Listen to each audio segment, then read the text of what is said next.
الله سبحانه وتعالى يقول: ولنذيقنهم من العذاب الأدنى دون العذاب الأكبر لعلهم يرجعون. والله جل وعلا يقول: ظهر الفساد في البر والبحر بما كسبت أيدي الناس ليذيقهم بعض الذي عملوا لعلهم يرجعون.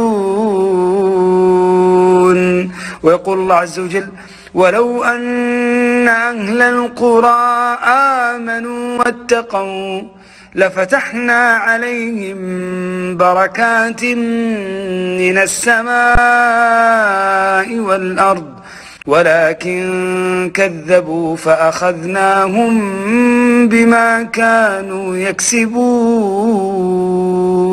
ما نزل بلاء إلا بذنب وما رفع إلا بتوبة. اللهم اجعلنا من المستغفرين التائبين العائدين المنيبين المنطرحين إليه سبحانه وتعالى. الله جل في علاه يقول: وأن استغفروا ربكم ثم توبوا إليه يمتعكم متاعا حسنا إلى أجل مسمى. ويقول الباري سبحانه وتعالى: فاستغفروه ثم توبوا إليه إن ربي قريب مجيب. اللهم تبنا إليك.